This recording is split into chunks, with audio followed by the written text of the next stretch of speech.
இன்றைய மாமன்ற கூட்டம் போன மாசம் இல்ல, எஸ்ஐஆர் இருந்தது, ரொம்ப விகரஸான்றதுனால டைம் இல்லைன்னு சொல்லிட்டு போன மாசம் பதிலாக இந்த மாசம் தான், போன மாசம் மிஸ் பண்ணியிருக்கோம். நான் போன மாசமே சில இஷ்யூ ரைஸ் பண்ணணும்னுட்டு கேட்டிருக்கேன். ஃபர்ஸ்ட் கொஸ்டின் அவர்கிட்ட பார்த்தா ஒரு 4-5 பேருக்கு திருப்பி ஆப்பர்ச்சுனிட்டி கொடுத்துட்டே இருக்காங்க. அதுல நான் இப்பொழுது எங்க கூட இருந்த ஒருத்தரும் திருப்பி அதிமுக போயிட்டார். அதனால பாரதிய ஜனதா கட்சியின் ஒரே மாமன்ற உறுப்பினர் என்பதனால் நான் கேட்பது எப்பவுமே உங்ககிட்ட மாசம் எனக்கு சான்ஸ் கொடுக்க வேண்டாம். அட்லீஸ்ட் வருஷத்துல 12 முறை கூடும் கூட்டத்தில் அட்லீஸ்ட் ஒரு 7-8 முறை எனக்கு வாய்ப்பு தர வேண்டும் என்பது என் கோரிக்கை. அது மாமன்ற கூட்டத்திலே வச்சிருக்கேன். இன்றைக்கு நான் வெளிநடப்பு செய்துள்ளேன். ஏன்னா எனக்கு 0 ஹவர்லையும் இல்லை, கொஸ்டின் ஹவர்லையும் இல்லை. இருந்திருந்தா அந்த சமயம் நான் பேசியிருப்பேன். அந்த 2 ஆப்பர்ச்சுனிட்டியும் இல்லாத உங்களுக்கு வாய்ப்பு வரும்பொழுது பேச வேண்டும் என்கிறார்கள். எனக்கு வாய்ப்பு அடுத்து 2-3 மாசம் கழிச்சு வந்தாக்க அந்த சப்ஜெக்ட் மேட்டரோட ரெலவன்ஸே போயிடும். நான் ரெய்ஸ் பண்ண பாயிண்ட் ஃபர்ஸ்ட், இந்த முறை அம்பத்தூர் ஜோன் 7 அங்க 1450 NUML ஸ்டாஃப் இருக்காங்க. அதுல NUML ஸ்டாஃப்க்கு பர் டே அபவுட் 723 அந்த மாதிரி சேலரி அவங்களுக்கு. ஒரு 400 பேர் ரோல்ஸ் இல்லாம அவர்களுடைய மாத 22,000 ரூபாய்க்கு கிட்டத்தட்ட 23,000 ரூபாய் எங்கு செல்கிறது? அந்த பணம் யாருடைய கணக்கு போய்விட்டு திரும்பி வருகிறது? ஏன்னா எனக்கு அது IOB அக்கவுண்ட் இருக்காது. 3 பிரான்ச்ல IOB, இதுல Ambattur, TVS and industrial estate, அந்த 3 IOBல அந்த அக்கவுண்ட் இருக்கு. அது போயிட்டு வேற யாருக்கு அக்கவுண்ட்டுக்கோ திருப்பி டிரான்ஸ்பர் ஆகுது 2 நாள்ல.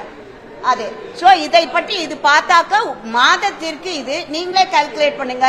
23,000 இன்டூ 450 எவ்வளவு வரும்? இந்த கம்யூனிஸ்ட் இருக்காங்க இல்லையா, அவங்க தான் இதுல அந்த தொழிற்சங்கம்.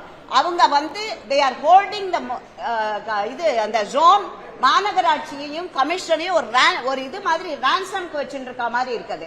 அவர்கள் இந்த பாரதி என்கிறவர், அவருடைய பெயரும் அதுல. சோ அவங்க கிட்டே இந்த உண்மை வெளிக்கொண்டு வரப்பட வேண்டும். எப்படி ஒரு கோடி கிட்டத்தட்ட ஒரு மாசத்துக்கு மேல இந்த மாதிரி எவ்வளவு நாள் நடந்துட்டு இருக்கு. அவங்க ரிப்பீட்டடா கம்ப்ளைண்ட்ஸ் போயிருக்கு எல்லாருக்கும். அந்த கம்ப்ளைண்ட் காப்பி இல்லாம இருக்கு. இந்த கம்ப்ளைண்ட் காப்பியை வச்சு கமிஷனர் ஜோன் 7 சொல்லி என்கொயரி கமிட்டி வச்சிருக்காரு. அதுல under regional deputy commissioner central greater Chennai corporation consisting of assistant commissioner vigilance officer SCன்னு. இதுக்கப்புறம் அவர் மாற்றம் பண்ணிருக்காரு. ஏதோ சொன்னாங்க அம்பத்தூர் இதுல அந்த ஜோன்ல இருக்கிற ஆபீசர்ஸ் டிரான்ஸ்பர் பண்ணிட்டோ இல்ல இது பண்ண, அது that is not the answer. Transfer பண்ணாக்க இந்த தவறு நடந்ததற்கு என்ன ஆக்ஷன்? இந்த தவறு நடந்ததற்கு ஆபீசர்ஸ் இது பண்ணி டிரான்ஸ்பர் பண்றதுதான் ஆக்ஷனா? அந்த பணத்துக்கு என்ன, யார் அக்கௌண்ட் பண்ண போறாங்க?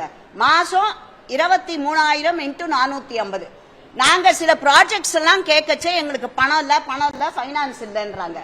இந்த மாதிரி எல்லாம் போச்சுன்னா எங்க டிரான்ஸ்பரன்சி வரணும்? எப்ப என்கொயரி கமிட்டி அவர் வச்சுட்டாரோ அதோட ஒயிட் பேப்பர் ரிப்போர்ட் கொடுக்கப்பட வேண்டும் என்பது என் கோரிக்கை.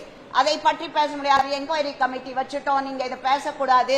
அத மாமன்ற கூட்டத்துல ரெய்ஸ் பண்றதுக்கு எனக்கு ஆப்பர்ச்சுனிட்டி இல்ல. கொஸ்டின் அவரும் கொடுக்கல, 0 அவரும் கொடுக்கல. எனக்கு கடந்த ஒரு 3 மாதங்களாக கிடைக்க, போன மாசம் இல்ல, அதுக்கு முன்னாடி 2 மாசம் தான். சோ இந்த டாபிக்க பத்தி நான் எப்படி பேசுறது?